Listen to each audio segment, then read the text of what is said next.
Pria di depan mata ini jujur. Orang mau pukul dan hina dia. Ia tidak membalas, karena lemah dan pengecut. Tapi harus percaya pria ini 10 tahun lalu. Ternyata menakutkan. Bosnya mafia. Ia kejam. Bertarung seperti anjing gila. Tak terkalahkan. 10 tahun lalu. Xiao Bai karena tidak terpelajar. Sejak SMA berhenti sekolah. Bergabung dengan mafia. Karena dari kecil sudah berlatih bela diri. Tenaganya untuk tinju sangat kuat. Dan kejam. Membawa kedua saudara Xiongda, Xionger. Seharian membunuh. Saat mafia datang. Satu adegan. Menunjukkan momentum. Muncul di belakangnya. Zuo Qinglong punya harimau putih. Sapi tua ada di pinggang dan kepala di dada. Suasana tegang. Bisa dikatakan orang membunuh orang. Tapi sering berjalan di tepi sungai. Gimana sepatu tidak basah? Xiao Bai sambil minum sambil berkelahi. Dengan tangannya membunuh orang. Dihukum 10 tahun penjara. Selama kalimat, membunuh orang. Ibunya datang. Ia mengunjungi Xiao Bai. Bukan untuk menyalahkannya. Tapi malah kasih ia buku tulis. Di atas tulis. Beberapa janji. Tidak minum bir, tidak berantem, tidak menangis.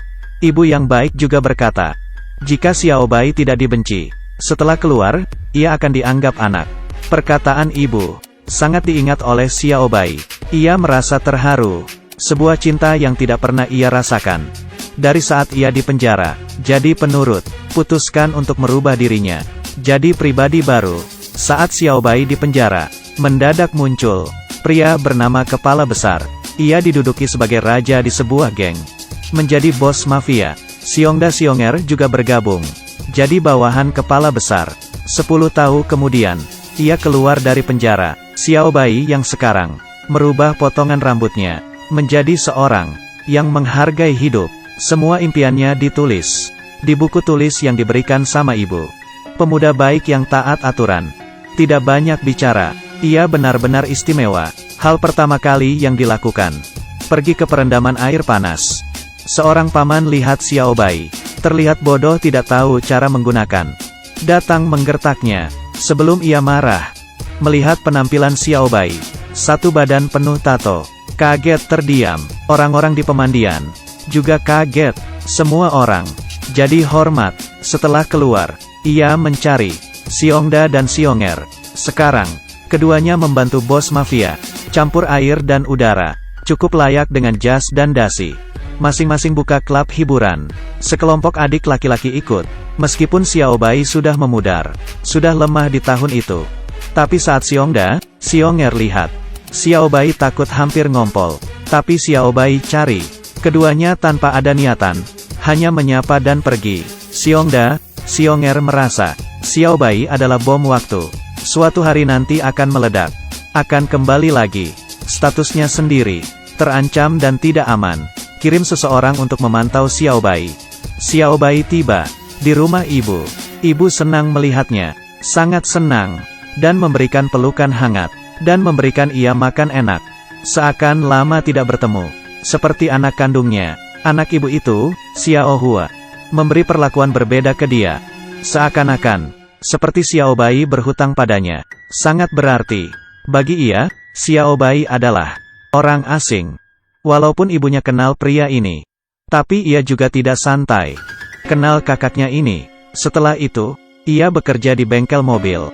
Sebagai tukang reparasi. Saat Xiao Bai kerja, di depan bengkel, ada polisi menguntit, melihat, menginspeksi Xiao Bai.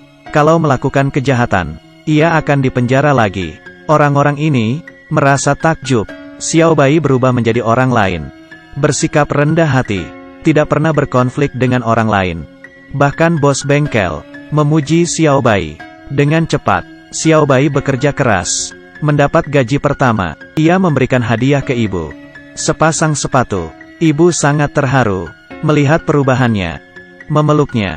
Sambil menangis. Meskipun Xiao Hua dengan Xiao Bai tidak baik hubungannya. Sering diperlakukan kasar dan dingin. Tapi ia juga tidak peduli.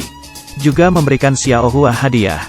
Setelah lama bersama, Xiao Hua mulai ikhlas. Isi hatinya, sekarang berubah jadi bahagia. Sekeluarga, pergi piknik dan foto bersama. Xiao Bai bantu Xiao Hua, menyingkirkan orang jahat. Dan pada saat belajar, mengajarkan Xiao Hua matematika. Seisi rumah dipenuhi kehangatan. Tapi saat-saat indah tidak tahan lama.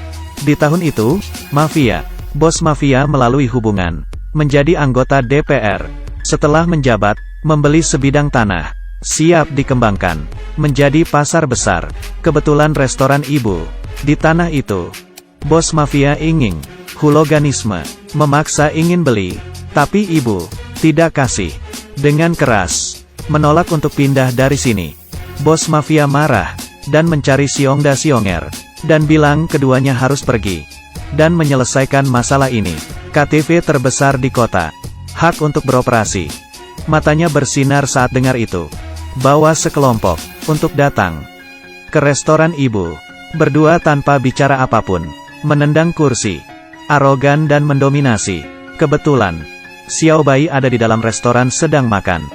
Xiongda Xionger lihat Xiao Bai, seperti tikus bertemu kucing, bergegas, meminta bawahnya untuk berhenti, membuat Xiao Bai kesal, langsung mencekek lehernya, sampai ia sulit bernafas. Tapi ia sekarang, bukan lagi pria brengsek, hanya ingin, warga untuk taat hukum, dan meminta Xiongda jangan datang ke restoran ibunya buat masalah. Mereka pergi, berdua balik menjelaskan, tentang masalah Xiao Bai, dan beritahu bos mafia. Tapi bos mafia yang kejam, minta mereka melakukan segala cara, untuk mengambil restoran. Tapi Xiao Bai tidak tahu, saya mencari masalah. Malam itu, supir bos mafia, karena dulu bekerja dengan bos mafia, karena kalah jadi tidak digunakan lagi, mencari Xiao Bai, ingin menyingkirkan restoran. Ia beritahu Xiao Bai, ternyata kakinya patah, karena dulu, bermasalah dengan Xiao Bai, dipatahkan olehnya. Tapi sudah bertahun-tahun berlalu, sudah memaafkan Xiao Bai. Xiao Bai merasa bersalah, meminta maaf ke Pozi. Pembicaraan mereka, dilihat oleh adik Xiongda. Setelah Xiongda tahu, ia mencari Xionger, mengira bos mafia, akan mengambil ahli KTV ini, kasih ke Pozi. Keduanya diskusi membentuk tim, ingin menghabisi Xiao Bai, ambil kembali hak untuk beroperasi. Keesokan harinya, Xiongda datang lagi, dan mengusir ibu dari restoran.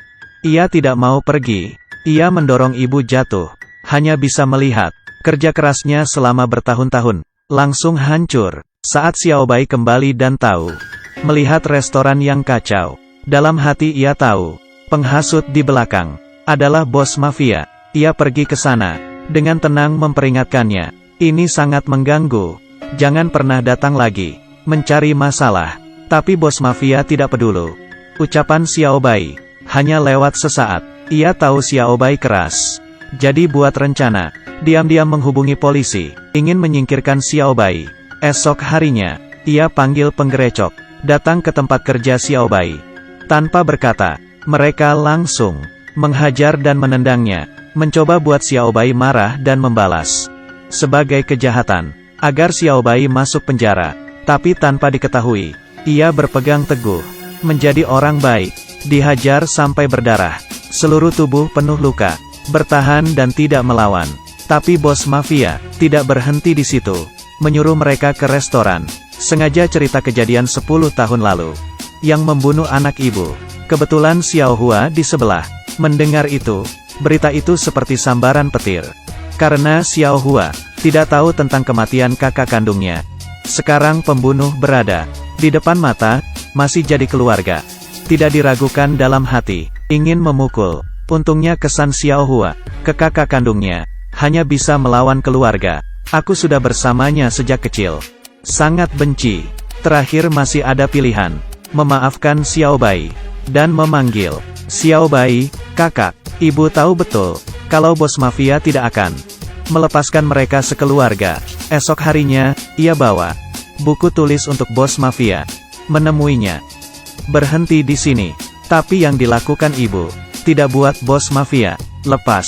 Sebaliknya malah buat kesal, ingin membunuh. Tidak lama, saat Xiao Hua pulang sekolah, kepalanya dipukul oleh orang, masuk ke rumah sakit. Ia marah dan tahu perbuatan ini. Datang lagi cari bos mafia, agar keluarganya tidak disakiti lagi. Ia akan pergi bersama keluarganya. Wajah bos mafia, membiarkan tangan Xiao Bai dipotong. Tekad tegas, Xiao Bai hanya bisa setuju. Untungnya Pozi tidak membunuhnya. Xiao Bai bisa menjaga tangannya. Ia pikir bahwa keluarganya pergi, masalahnya bisa selesai. Ternyata bos mafia masih menyuruh Xionger membunuh ibu. Seakan ia bunuh diri. Bawa pergi buku tulis bos mafia. Saat Xiao Bai di rumah, di depan matanya lihat gambaran ini, membuat ia sakit hati dan meminta maaf. Tidak kuat dan mulai menangis. Memikiran semua kejadian, keluarga yang hangat hancur, orang yang mencintainya pergi. Xiao Hua terluka dan cacat. Saat Xiao Bai melihat anting di lantai, ia tahu jelas kematian ibu. Ia tidak bisa tahan lagi. Dalam hatinya marah.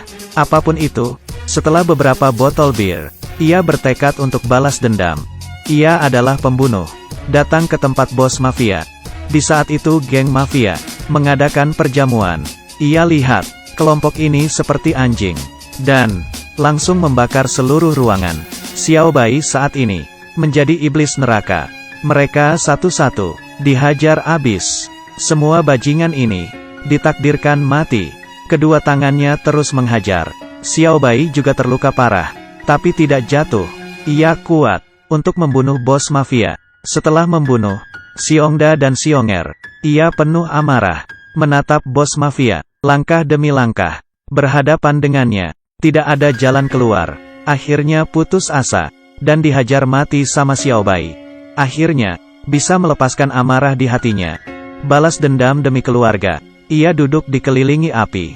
Terakhir, Xiao Hua dapat keinginan menjadi dosen di kampus. Kapanpun kenangan bahagia, ibu dan Xiao Bai menjadikannya sebagai kenangan terindah. Xiao Yu ingin bilang, jika pengakuan bisa membuat seorang iblis menjadi baik, berarti seseorang yang baik juga bisa menjadi iblis. Jangan main-main dengan orang jujur, karena kamu tidak tahu seberapa mengerikan hatinya. Sekali terprovokasi, tidak akan membiarkan dirinya tersentuh.